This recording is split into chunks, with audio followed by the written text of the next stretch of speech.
Don't you just love listening to the anvil ring? Really makes you think about blacksmithing for about the first minute or so, and then it gets pretty annoying, and it's kind of hard on your ears.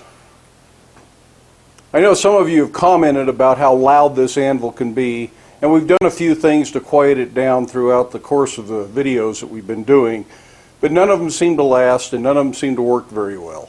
So let's look at some of the things that can be done that I'm not completely happy with, but do help. One idea is just wrap chains around it, and the more chains the better. They just help dampen some of the vibration. I got this little chain that won't do much, but it's a start. And then I got this big chain that does a lot better job.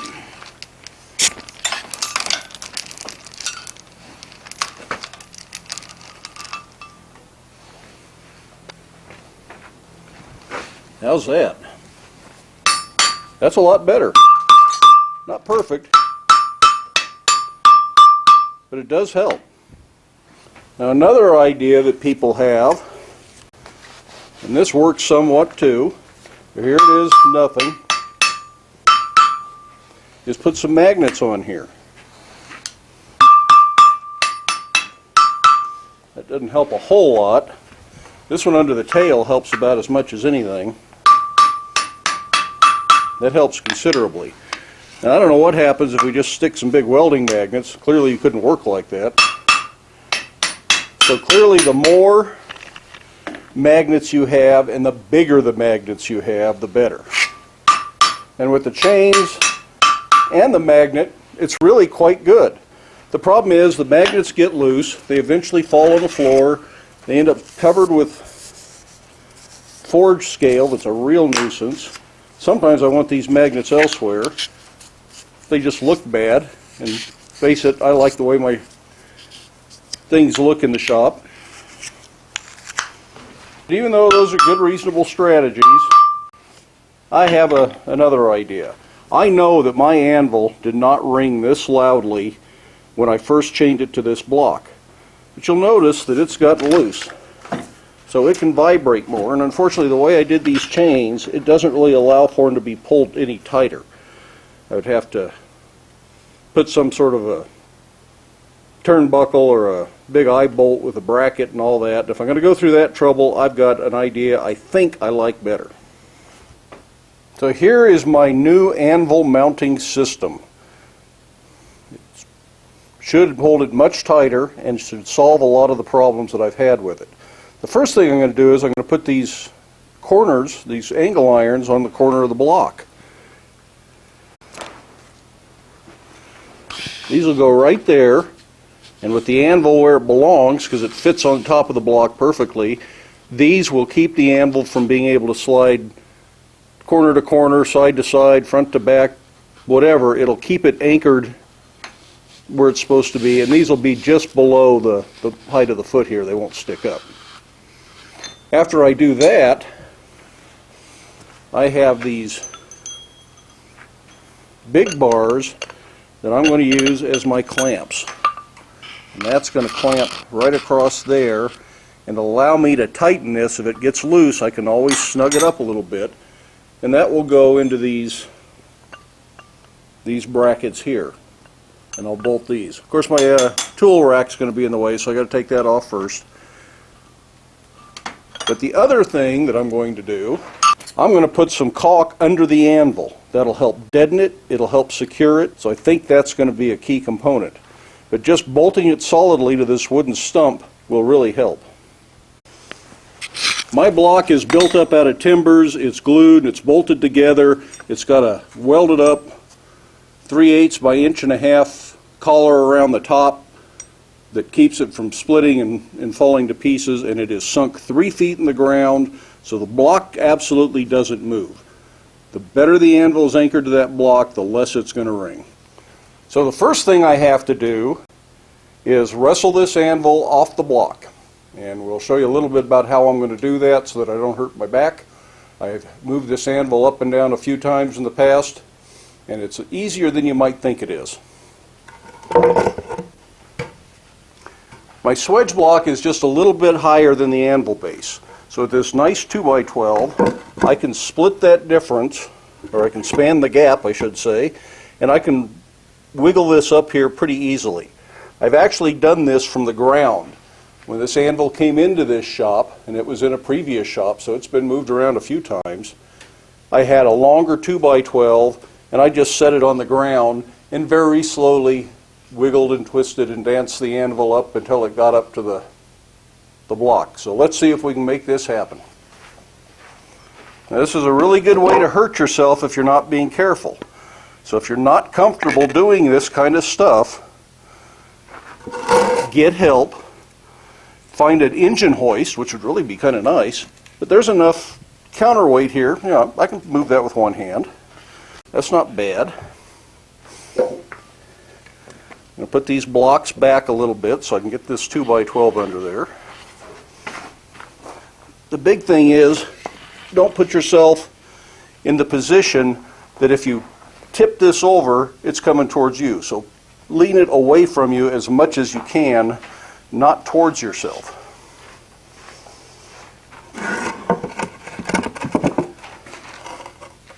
And tipping this way is certainly the riskier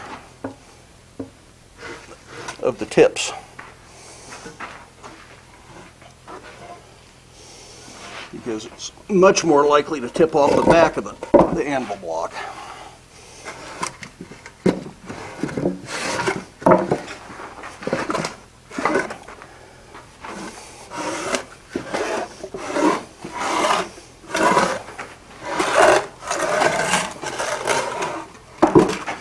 But that's really all there is to it. I can now get to the top of the anvil block. I can weld my corners in. I'll probably just weld the back two in to start with. Clean this off, put the silicone down, put the anvil back, get my clamps set up and ready, clamp it down, and then I might weld these front two corner blocks in.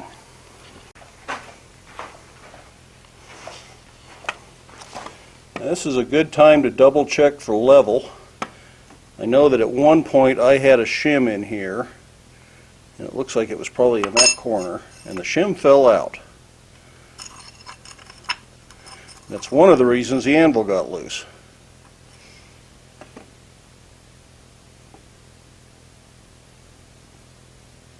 Looks like that whole side kind of needs to be shimmed. That'd make my anvil much more flat and level, which would be much nicer.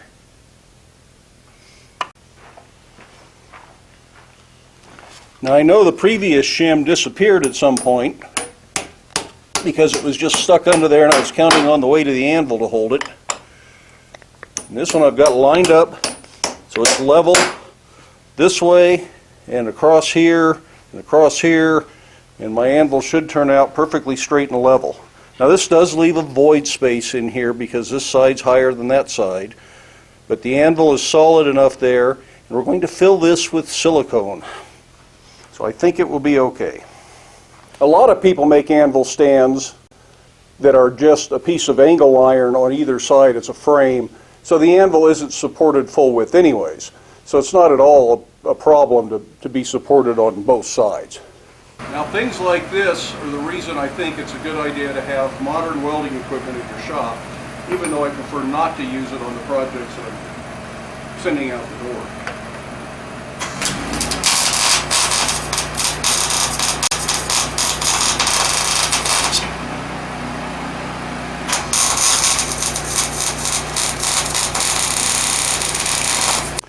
Yes, I'm really going to glue the anvil to the stump. I'm going to put a pretty healthy bead of caulk down here and try to just put it where the anvil is going to sit. I don't want it outside the footprint of the anvil. And I'm putting a healthy bead down there, or blob, or whatever. I may have to clean some of that up when it squirts out from under it, but I think this is going to make a huge difference in keeping the anvil from vibrating. So now the tricky part is getting the anvil back on there without making just an absolute mess of the caulk. So I don't want this board to overlap any more than it has to. And since we're moving in that direction, the odds of it sliding off of there, if anything, it's going to go too far.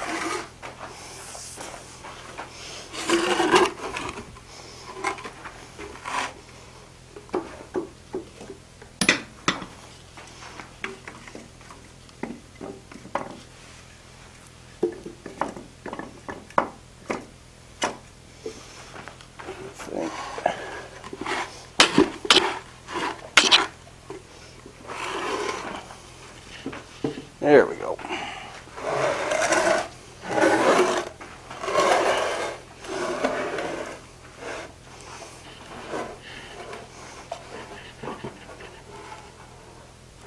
Now remember, I'm never holding the entire weight of this anvil. Oh, that worked way better than I thought it might. Yeah, it's still a little bit tippy. Let me get my level out and see what it thinks.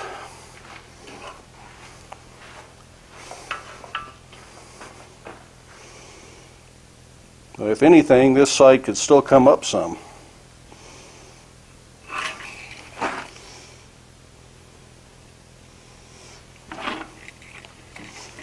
Yeah, that corner there could still move a little bit. Holy cow, it's perfect. And it's good and solid. That right there is going to help a tremendous amount in quieting this anvil down. The fact that it just sits better. Nothing yet though, because it's not clamped in.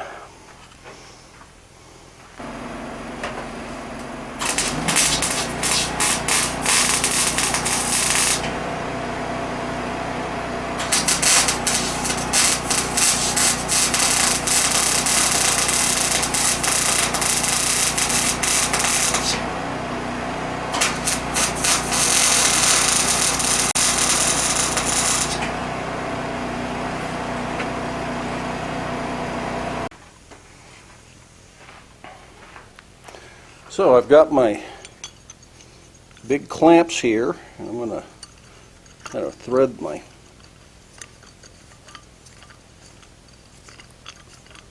plates on. These plates are just a half-inch coupling nut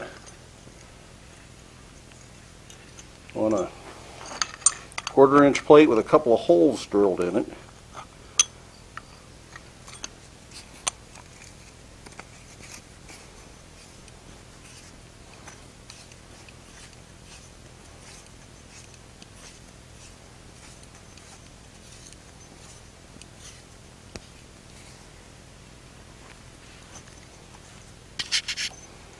I just want to put them on part way for now, so I've got plenty of room to tighten my clamp brackets down later. And if I did everything right, that fits. And it looks like that's going to fit. I'm just going to use these welding magnets to hold this in place. Look at that, I set that on the dirt floor. Look how much iron crap there is in there. It's one reason I don't like magnets on the anvil. You just collect with all this stuff and just look fuzzy all the time. And I don't think they work as well when they're all covered with junk. Sometimes a wire brush is the way to go to clean those off. So that's where I want that to go. Now if I'm lucky, I can get to this without taking my tool shelf off, but I don't know if I'm going to be that lucky. It's seeming not likely. Okay. Now I can get to this and get the bolts in.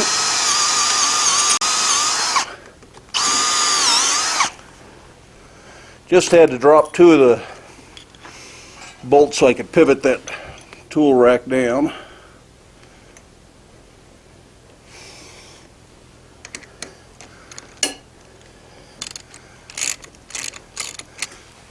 So that's 8 3/8 bolts in these 4 brackets, 2 per bracket. And I've got 3-inch bolts, long bolts going into the block. Now don't worry too much about the white silicone. This is supposed to dry clear.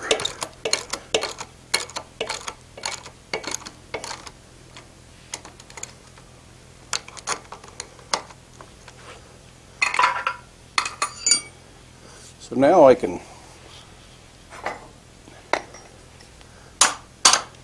clamp this down.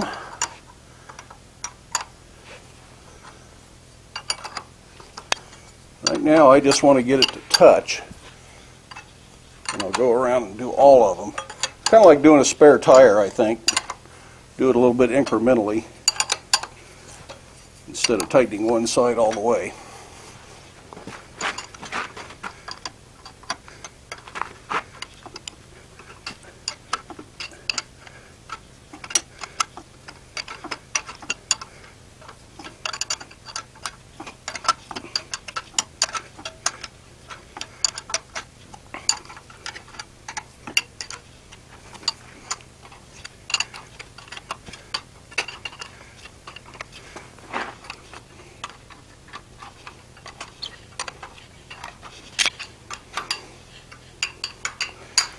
That's pretty snug, so I'll go to this corner.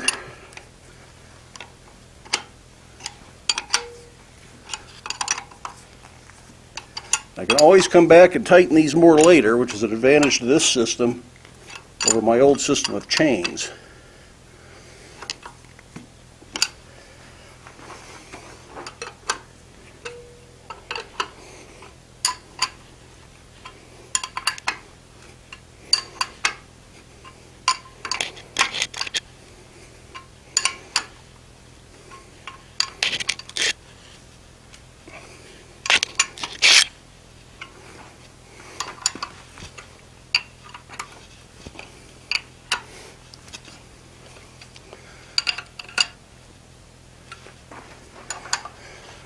And of course, now this one feels a little bit loose again, just like doing a tire. Lug nuts.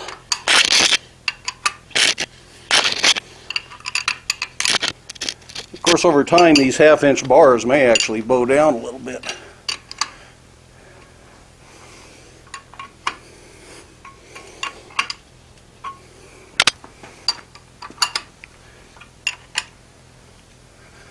And I do have lock washers on here, so it should stay put. So, that's most of that project. I need to reattach my shelf here, or my tool tray, tool rack, whatever it is.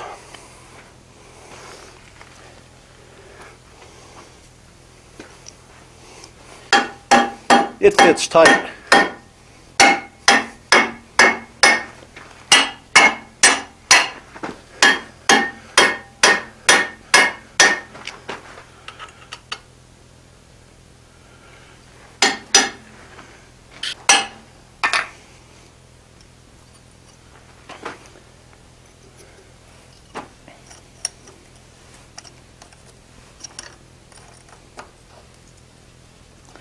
There.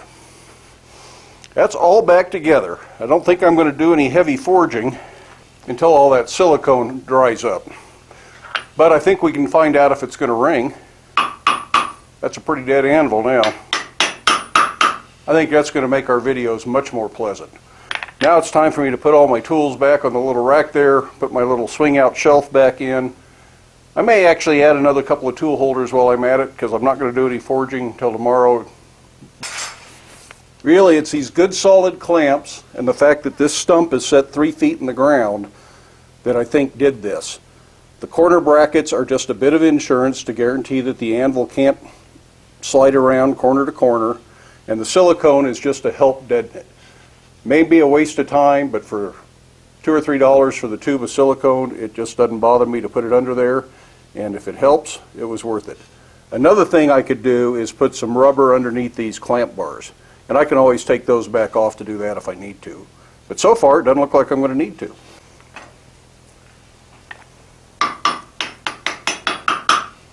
So that's a project I've been meaning to do for months. I appreciate you guys putting up with me while the anvil was louder than it needed to be, but this should help. Glad to have it done. I'm going to do a little bit more on this.